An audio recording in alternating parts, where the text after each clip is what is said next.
ya empezó, como él fue nacido en el siglo pasado. ¿Ah? Entonces, cuando yo nací aquí, en el 6, ya él ya andaba ya en su carrera, él de lo que andaba haciendo, trabajando. Como no se sabía, como él donde se fue, ¿verdad? No venía, ni decía qué es lo que andaba haciendo. Así que ese hombre se hace así, porque así anduvo. Jóvenes y bueno para trabajar.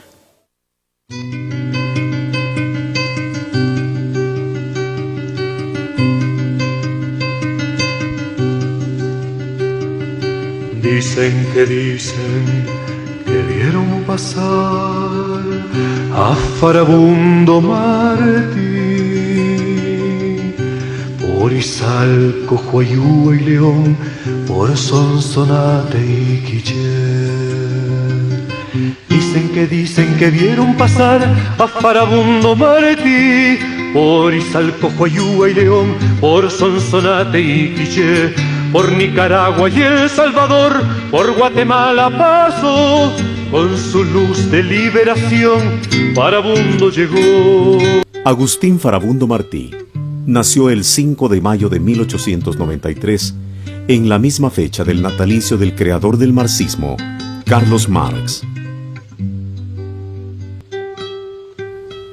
Farabundo es originario de Teotepeque, departamento de La Libertad, hijo de Pedro Martí y Socorro Rodríguez. Su adolescencia y juventud transcurrieron en un ambiente campesino rodeado de colonos y jornaleros. Vivió con humildad, a pesar de que su familia tenía una posición más holgada. El niño y joven Farabundo Martí solía compartir y regalar de sus cosas a los más humildes. Con la libertad por dentro creció en El Salvador, luchando por la justicia en el camino y de frente al... El padre insiste en que estudie y luego se gradúa de bachiller en Ciencias y Letras en 1913, calificado como brillante y poco común. Posteriormente, su padre lo matricula en la única universidad en la carrera de Jurisprudencia y Ciencias Sociales. Sin embargo, muy pronto, Farabundo Martí se percata que su futuro no iba a estar dentro de los recintos universitarios. Abandona los estudios de abogado cuando llegó a la convicción de que los cambios que necesita El Salvador no se iban a lograr desde la universidad. Una vez que abandona los estudios universitarios, Farabundo Martí decide viajar a varios países de Centroamérica en busca de trabajo y entra en contacto con luchas obreras y campesinas en demanda de sus reivindicaciones. Farabundo también recibe las trascendentales influencias de tres hechos históricos fundamentales. La Revolución Mexicana, de 1910 a 1917. La Gran Revolución Socialista de octubre de 1917, dirigida por Lenin en la Rusia zarista. Las invasiones yanquis en Centroamérica y el Caribe.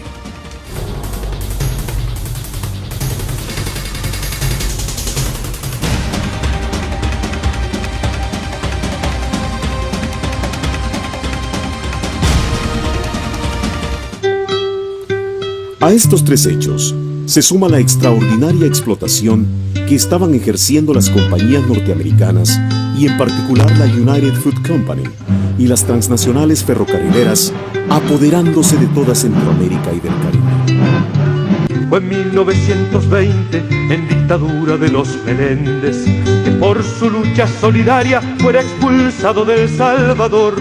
Guatemala fue su destino y algunos años allí vivió. Fue jornalero, albañil, maestro, sufrió con ellos la explotación. En ese peregrinar por Centroamérica, ya para el 1 de mayo de 1925, Farabundo va a estar entre los fundadores del Partido Comunista de Centroamérica en la ciudad de Guatemala, donde fue electo secretario del Exterior. Fue militante centroamericano, propagandista y agitador. Organizó la lucha del pueblo y regresó a El Salvador. Sin que nadie lo imaginara, volvió a su tierra y se incorporó a los frentes trabajadores como cuadro organizador. Dicen que vieron pasar a Farabundo Martí por Izalco, Huayúa y León, por Sonsonate y Quiché, por Nicaragua y El Salvador, por Guatemala pasó, con su luz de liberación Farabundo llegó.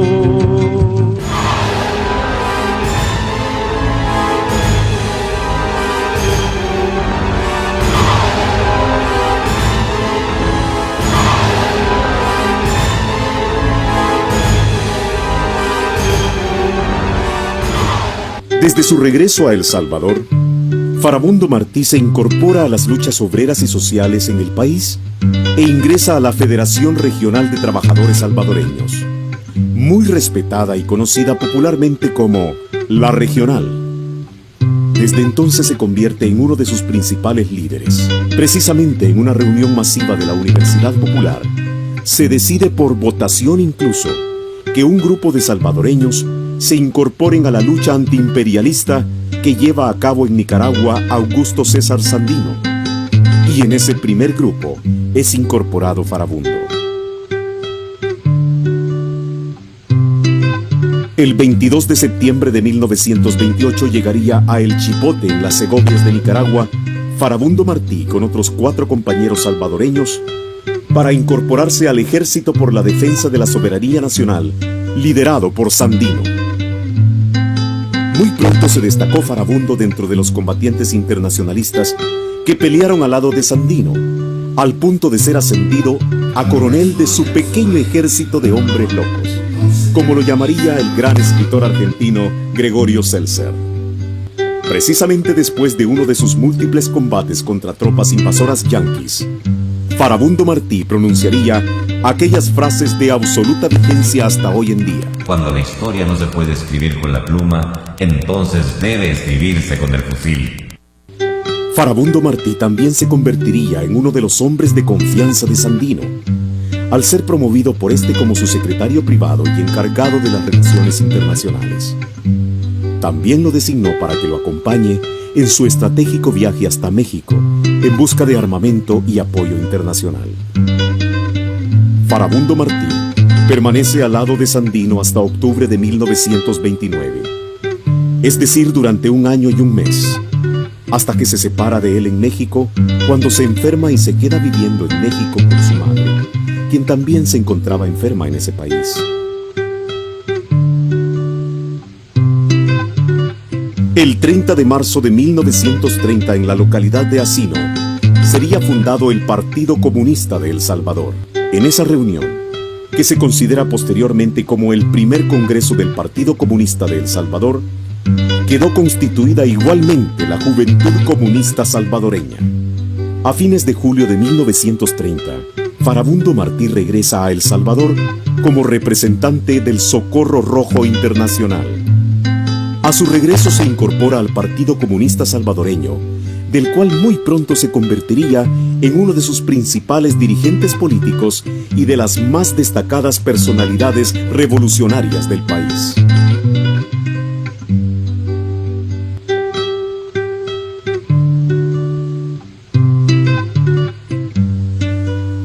Farabundo Martí es reconocido nacionalmente como dirigente comunista de la poderosa Federación Regional de Trabajadores Salvadoreños y se convierte en un peligro para las clases poderosas del país, que temen incluso que puedan postularlo para las elecciones presidenciales en enero de 1931.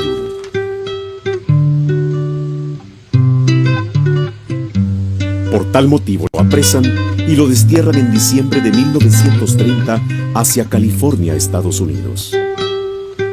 Farabundo se niega a desembarcar en Estados Unidos y logra entrar de nuevo a El Salvador el 20 de febrero de 1931, 7 días después de haberse consumado las elecciones presidenciales, donde salió electo el ingeniero Arturo Araujo.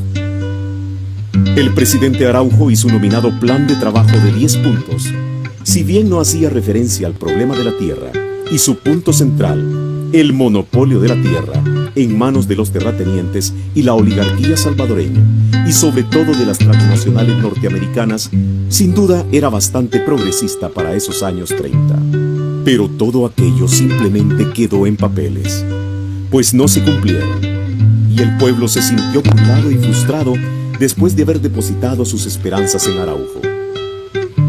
Farabundo Martí y el Partido Comunista de El Salvador desarrollan una amplia labor movilizativa y de concientización popular para elevar el ánimo combativo de los salvadoreños, aprovechando el clima preelectoral de los comicios de 1932, cuando llegara a ocupar el tercer lugar en San Salvador en las municipales.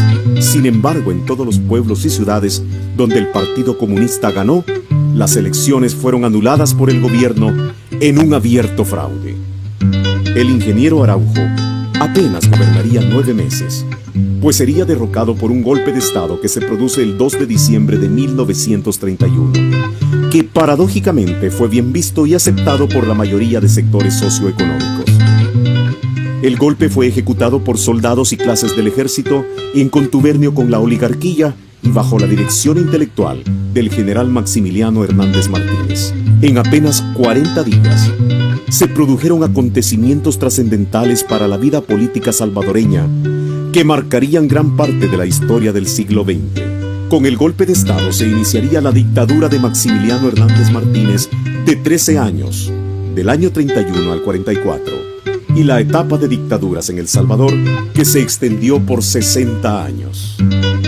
El Partido Comunista de El Salvador y Farabundo Martí muy pronto se percatan de que Maximiliano Hernández Martínez no defendería los intereses populares, sino de la oligarquía salvadoreña, y lanzan la consigna de la huelga general insurreccional, que rápidamente se extendió entre los sectores universitarios urbanos y en las zonas campesinas del occidente del país, especialmente después de los fraudes cometidos en las elecciones del 3 de enero y en las legislativas de los días 10, 11 y 12 del mismo mes.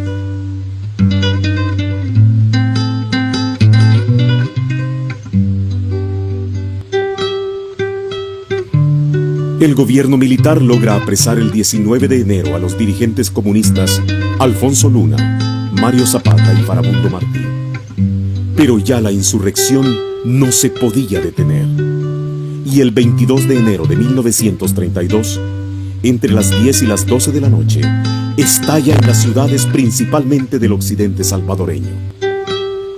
Ante semejante sublevación, el ejército reaccionó de la manera jamás conocida antes ni en El Salvador ni en toda Centroamérica, asesinando y masacrando a mansalva a más de 20,000 salvadoreños, entre campesinos, obreros, estudiantes, mujeres y niños acusados falsamente de ser comunistas. En apenas 10 días, del 22 de enero al 1 de febrero, el ejército aplastó no solo a los sublevados y a los comunistas, sino a poblaciones del centro y oriente del país, donde ni siquiera hubo levantamientos armados. Le ofrecieron 4 puestos buenos, así le dijeron. Y él lo que dijo es que no, que ya había, pero más de 10 que lo fusilaran. El día 1 de febrero de 1932, a las 7:15 de la mañana, en la explanada norte del Cementerio General, son fusilados Alfonso Luna, Mario Zapata y Farabundo Martí. 2 años después de efectuada la mayor matanza que cometió un ejército en toda América Latina, hasta entonces en el siglo XX, los Estados Unidos reconocían al gobierno del dictador Hernández Martínez. Sin embargo, a pesar de este acto de terrorismo de Estado perpetuado por el dictador, las luchas populares continuaron y crecieron hasta derrocarlo en 1944.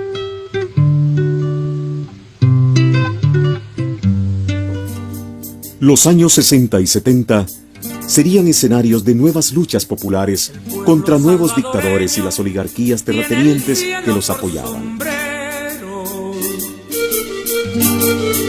Tan alta es su dignidad en la maduración de la lucha revolucionaria de las 5 organizaciones guerrilleras nos llevan a una etapa superior y deciden unificarse el 10 de octubre de 1980 en el Frente Farabundo Martí para la Liberación Nacional. Dale que la marcha es lenta, pero sigue siendo marcha. Dale que empujando el sol se acerca la madrugada. Dale que la lucha tuya es pura como una muchacha. Cuando se entrega el amor con el alma liberada, dale salvadoreño, dale que no hay pájaro pequeño, dale que después de alzar el vuelo, dale se detenga en su volar. Dale salvadoreño, dale que no hay pájaro pequeño, dale que después de alzar el vuelo, dale se detenga en su volar. ¡Patria libre! ¡Patria libre! ¡Patria o muerte! ¡Patria o muerte! El pueblo unido jamás Farabundo será Martí, vencido. su sacrificio, su pensamiento y lucha, nos deja un legado de principios revolucionarios. El pueblo unido jamás será vencido.